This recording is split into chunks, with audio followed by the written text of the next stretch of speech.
Time दिखाया जाता है। यहाँ पर हमें जियोलॉजिस्ट की एक टीम दिखाई जाती है जिसमें एक आदमी बिल था और उसका एक साथी। बिल ने काफी रिसर्च के बाद एक आइलैंड ढूंढा था और उसे वहाँ पर जाने के लिए कुछ फंड्स चाहिए थे और इसके लिए वो सेनेटर के ऑफिस में गए थे। ये उसी आइलैंड की बात कर रहा था जो मूवी के स्टार्ट में हमें दिखाया गया है। उसका कहना था कि आइलैंड बहुत पुराना है और इस पर तरह तरह की बहुत पुरानी और बहुत बड़ी क्रिएचर्स रहती हैं, लेकिन दुनिया अभी तक उनके बारे में कुछ भी नहीं जानती। तो क्यों न हम उनको ढूंढ लें। सेनेटर को ये प्लान बिल्कुल अच्छा नहीं लगता और वो उसे फंड्स देने से इनकार कर देते हैं, लेकिन बिल उन्हें फोर्स करता है कि पूरी दुनिया इवन रशिया भी इस आइलैंड को क्लेम करना चाहता है, तो उससे पहले हमें वहाँ जाना चाहिए। और ये संदेही सेनेटर उसे वहाँ जाने की इजाजत दे देते हैं और फंड्स भी। अब जाहिर है वो अकेला तो वहाँ पर जा नहीं सकता था, तो वो अपनी एक टीम बनाता है जिसका वो खुद इंचार्ज होता है और साथ बहुत सारे सोल्जर्स को रखता है, जिसमें एक मेजर भी था। इसने एक गाइड भी हायर किया था जिसका नाम जेम्स था और साथ ही उन सब सीन्स को कैप्चर करने के लिए एक फोटोग्राफर लड़की मेसन भी थी। अब ये लोग एक मीटिंग करते हैं और बताया जाता है कि इन केस अगर हम गुम हो जाए तो हम किस लोकेशन पर मिलेंगे।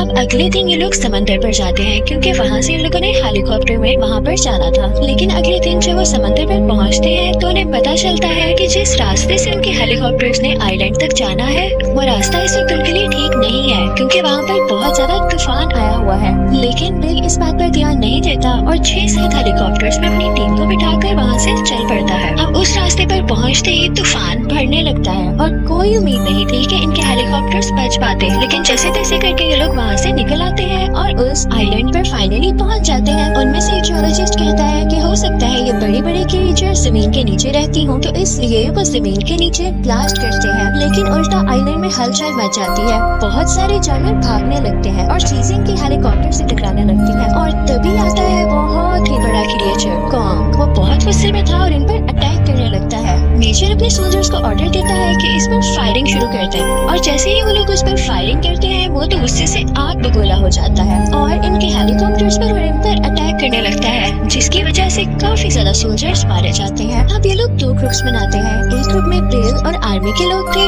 और दूसरे ग्रुप में जेम्स, मेसन और बाकी लोग थे। अब जब मेजर के काफी ज्यादा सोल्जर्स मर चुके थे तो वो बिल पर गन पॉइंट करता है और पूछता है आखिर तुम हमें यहाँ पर क्यों लेकर आए हो। तो बिल उसे कहता है कि ये दुनिया, ये प्लेनेट हमारा था ही नहीं, यहाँ पर तो जानवर रहा करते थे और ऐसे ऐसे क्रिएचर्स जिनको हम जानते भी नहीं। वो मजीद बताता है कि मैं एक दिन समंदर में बोट पर सफर कर रहा था, एक बहुत बड़े क्रिएचर ने हमारी बोट पर अटैक कर दिया और सब मारे गए सिवाय मेरे। और जब मैं वापस गई और सबको सब कुछ बताया तो किसी ने भी मेरी बात पर यकीन नहीं किया। तो फिर मैंने सोचा कि मैं खुद रिसर्च करूंगा और 30 साल मुसलसल रिसर्च करने के बाद मैं यहाँ पर आया हूँ कि दुनिया को बता सकूं कि ऐसी क्रिएचर्स अभी भी एग्जिस्ट करती हैं। वो कहता है कि जल्द ही क्रिएचर्स इंसानों पर कब्जा कर लेंगे, तो इससे पहले हमें इनको ढूंढकर इन्हें कंट्रोल कर लेना चाहिए।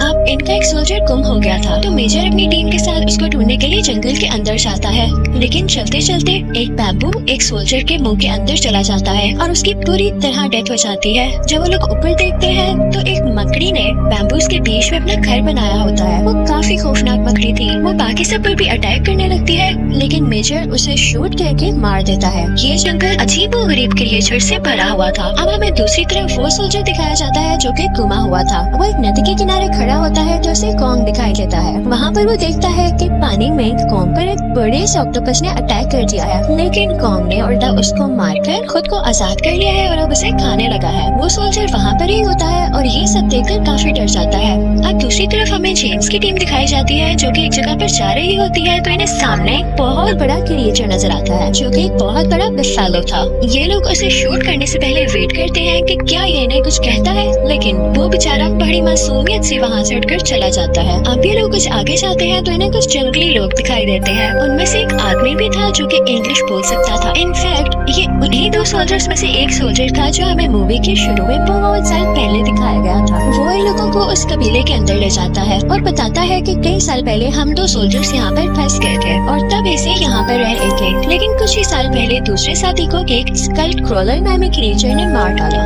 ये अजीबोगरीब क्रिएचर जमीन के नीचे रहता है और कॉन्ग का जानी दुश्मन है। वो उन्हें बताता है कि कब से जमीन के नीचे ही रह रहे थे, लेकिन उस बॉम्ब की वजह से जो तुम लोगों ने जमीन के नीचे ब्लास्ट किया ये अब ऊपर आ गए हैं। वो बताता है कि कॉन्ग हमारी हिफाजत करता है और अगर अब इसने कॉन्ग को कुछ कर दिया तो हमें कौन बचाएगा। अब जेम्स की टीम के पास बहुत कम टाइम था उस जगह पर पहुंचने के लिए, तो वो बूढ़ा सोल्जर जो इनको मिला था इनसे कहता है है कि पैदल जाने से कुछ नहीं होगा, मैं तुम्हें बोर्ड देता हूँ, और ये सब उसको रिपेयर करने लगते हैं। इसी दौरान मेसन देखती है कि बफेलो पर बहुत भारी हेलीकॉप्टर गिरा हुआ है। वो उसकी हेल्प करने के लिए उसे उठाने की कोशिश करती है लेकिन नहीं उठा पाती। तभी आता है कॉन्ग और वो बड़ी आसानी से उस हेलीकॉप्टर को उठाकर बफेलो की जान बचा लेता है। मेसन यहाँ पर कॉन्ग को देखकर डर जाती है, लेकिन फिर वो सोचती है कि जो जानवरों के लिए तरहमदिल हो सकता है वो कैसे किसी पर जुल्म कर सकता है। अब दूसरी तरफ हमें वो सोल्जर दिखाया जाता है जो कि गुमा हुआ था। वो एक जगह पर बैठा होता है लेकिन बाद में वो रियलाइज करता है कि ये कोई दरख्त नहीं बल्कि क्रिएचर है। जैसे ही वो क्रिएचर खड़ा होता है तो उसे शूट करने लगता है,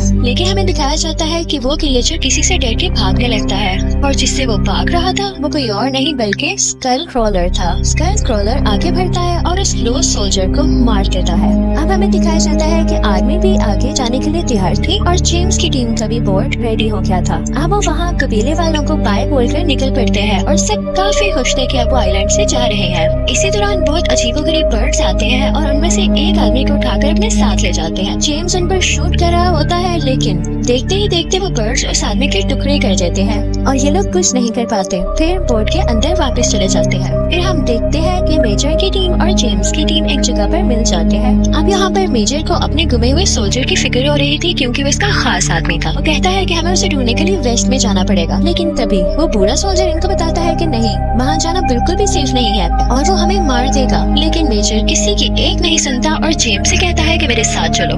अब ये सब मिलकर एक जगह पर जाते हैं और यहाँ पर बहुत सारे स्केलेटन और हड्डियाँ डिग्रेड होकर फॉसिल फ्यूल बन चुके थे। उनमें से एक आदमी सिगरेट पीकर नीचे फेंक देता है जिसकी वजह से आग लग जाती है और बहुत बड़ा धमाका होता है। इस वजह से आसपास के स्कल क्रॉलर्स उठ खड़े होते हैं। अब यहाँ पर ये क्रिएचर इन पर अटैक कर रहे थे और ये लोग उन पर फायरिंग कर रहे थे कि तभी एक क्रिएचर के मुंह से एक स्कल निकलता है जिसमें उसी सोल्जर का लॉकेट था। तो जेम्स समझ जाता है कि अब वो इस दुनिया में नहीं है, लेकिन ये यहाँ से अब भाग भी नहीं सकते थे क्योंकि चारों तरफ ये स्कल क्रिएचर्स थे।